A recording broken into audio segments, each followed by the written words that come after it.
Bienvenue chez Asus. On a ici la Asus VivoTab Smart qui est un peu l'entrée de gamme d'Asus sur Windows 8, c'est-à-dire qu'elle tourne sur un processeur Clever Trail Intel Atom, donc elle tourne sur du Windows 8, sur architecture x86 pour être précis. On a ensuite une tablette qui est cachée sous sa housse de protection, sa protection qui ressemble un peu à celle de l'iPad, et qui possède un écran de 10,1 pouces en résolution 1368 par 768 pixels.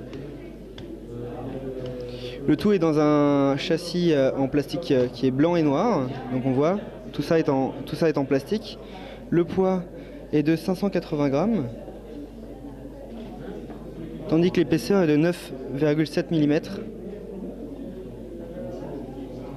On a un stockage de 64 Go avec 50 Go disponibles, donc 15 sont dédiés à Windows 8. Donc Windows 8, rapidement on retrouve l'interface tactile avec l'aspect plutôt classique qu'on retrouve de Windows 7.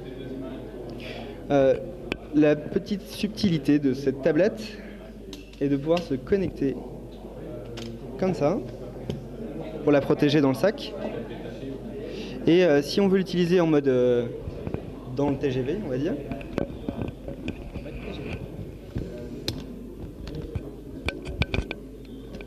voilà. Donc il suffit de la plier comme ça et c'est magique, elle tient toute seule. Donc pour proposer, finalement, c'est une tablette qui est vraiment une tablette. C'est pas le format hybride qu'on peut retrouver sur d'autres Asus de la gamme VivoTab.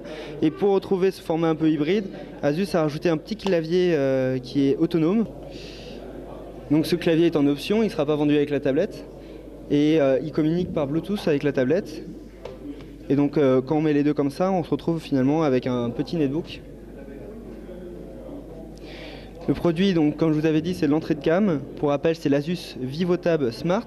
Il sera disponible à 499 € avec 64 Go de données, dont 50 disponibles. Donc 499 €, c'est vraiment l'entrée de gamme d'Asus.